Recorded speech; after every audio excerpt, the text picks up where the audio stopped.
सभी पत्रकार बंधुओं को धन्यवाद आने के लिए। और सबसे पहले तो मैं कांग्रेस प्रेसिडेंट आदरणीय मल्लिकार्जुन खड़गे जी का, हमारी नेता सोनिया गांधी जी का, न्याय योद्धा विपक्ष के नेता राहुल गांधी जी का, प्रियंका जी का, वेणुगोपाल जी का, माकन जी का और तमाम अपनी लीडरशिप का धन्यवाद करूंगा कि उन्होंने मुझे भारतीय राष्ट्रीय कांग्रेस की ऐसी डिपार्टमेंट का चेयरमैन बनाया और मुझे मौका दिया कि मैं पूरे भारत में जो वंचित वर्ग है, अनुसूचित जाति, जनजाति, पिछड़े वर्ग और माइनॉरिटी के लोग, जो सताए हुए लोग हैं,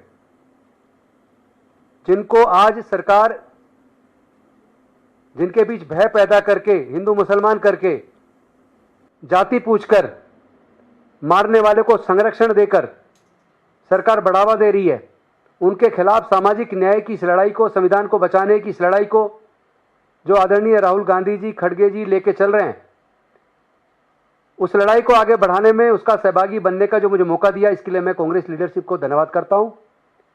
और साथ ही साथ पूरे भारत के बहुजन समाज को मैं आश्वस्त करता हूं कि जो हमारे महापुरुषों की विरासत है और हमारे महापुरुषों की जो विचारधारा है, मैं किसी भी कीमत पर उस विचारधारा के साथ समझौता नहीं करूंगा। अपने महापुरुषों की विचारधारा को आगे बढ़ाऊंगा। और मैं जानता हूं कि जब तक कांग्रेस ताकतवर थी तब तक हमारे लिए बहुत अच्छी अच्छी योजनाएं बनी।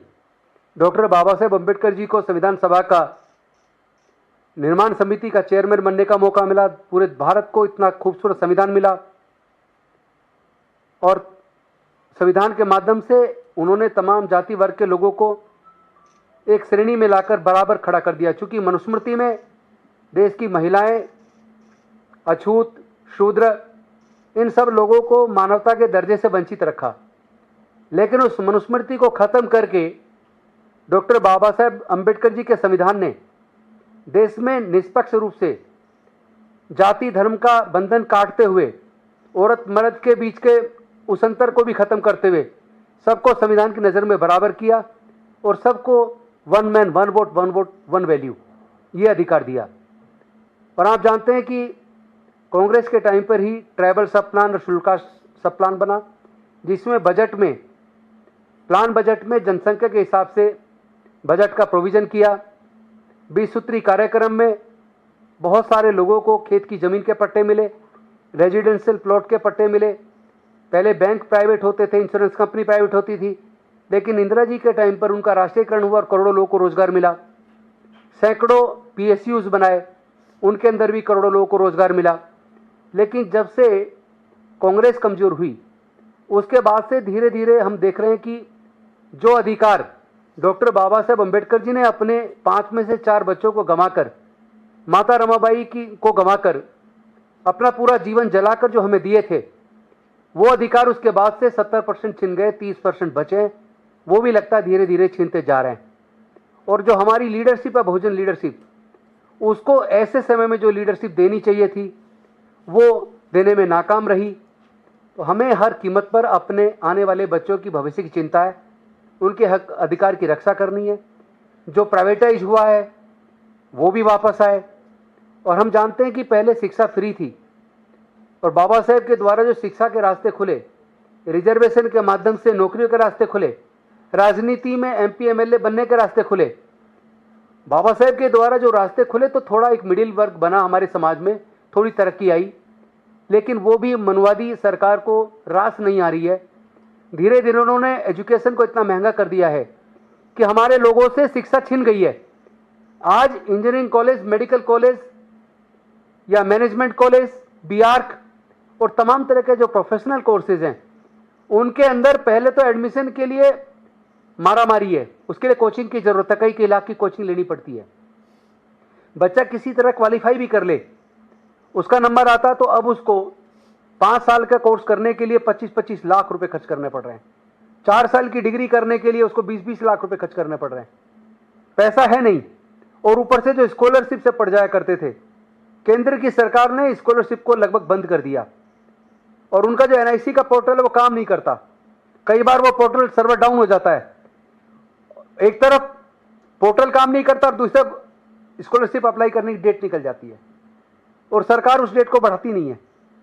साथ ही साथ जितने hostels, residential school SC ST OBC minorities के लिए जो सरकारों ने उस वक्त बनाए थे, इस सरकार के दौरान धीरे धीरे ऐसी बुरी हालत हो गई है कि लाइब्रेरी के अंदर पढ़ने की व्यवस्था नहीं है, किताबें नहीं है, इंटरनेट की सुविधा नहीं है, टॉयलेट हाइजीन नहीं है, खाने की अच्छी व्यवस्था नहीं है, एक एक कमरे में 7-7 8-8 बच्चे रह रहे हैं और स्कॉलरशिप मिलती नहीं। फर्स्ट ईयर में एडमिशन बच्चा किसी तरह कर्ज लेके करता है, सोचता है स्कॉलरशिप मिलेगी तो चुका देंगे, और जब देखते हैं कि 2-2 साल स्कॉलरशिप नहीं आती या पोर्टल बंद हो गया और वो अप्लाई नहीं कर पाया, अब एक तरफ चिंता है कि पहले वाले पैसे का ब्याज कैसे चुकाएं और अगली चिंता है कि अगले साल की फीस कैसे जमा करें।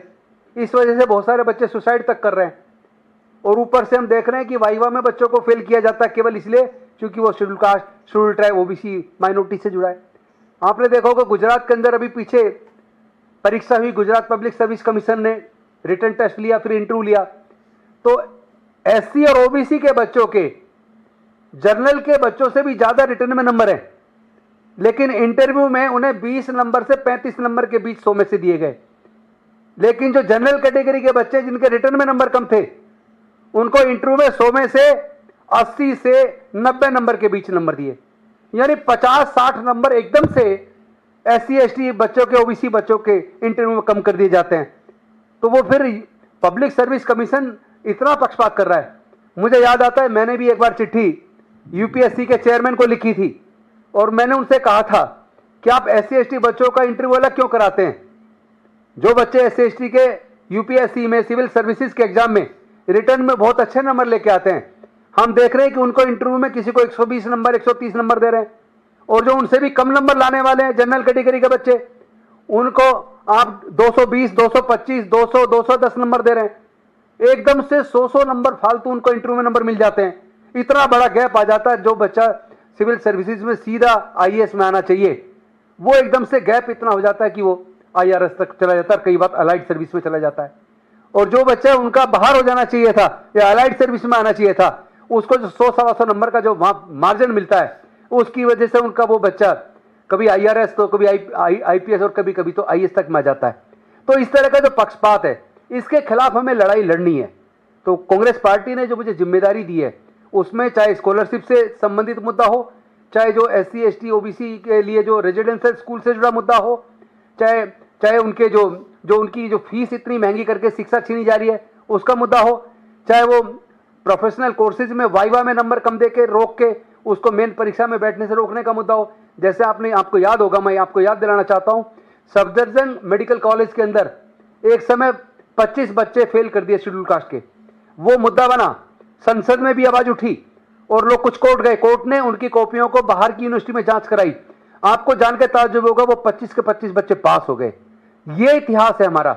इस तरह हमारे बच्चों के हक और अधिकार का हनन होता है। इस तरह हमारे बच्चों को जानबूझकर एग्जाम्स के अंदर फेल किया जाता है। इस तरह की नफरत आखिर कब तक?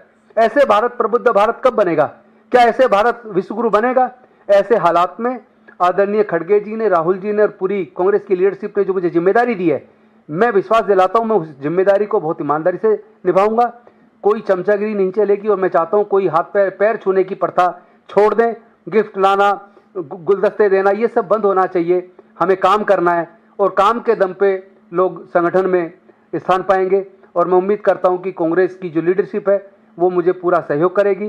पूरे देश के जितने भी हमारे सामाजिक संगठन हैं, चाहे भारतीय बौद्ध महासभा हो, दी सोसाइटी ऑफ इंडिया हो, भीम आर्मी हो, भीम सेना हो, समता सैनिक दल हो, मिशन जय भीम हो, सन गुरु रविदास जन्मोत्सव कमेटी हो, डॉक्टर अंबेडकर जन्मोत्सव कमेटी हो, वाल्मीकि महासभा हो, महापंचायत हो, ये सारे संगठन इतना प्यार अगर मुझे दे रहे, इतना भरोसा कर रहे हैं, तो मैं भी उनको भरोसा देना चाहता हूं।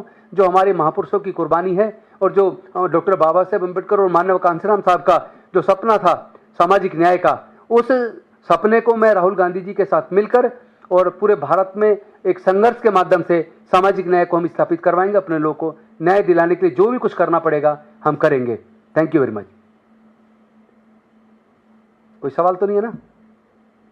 Thank you.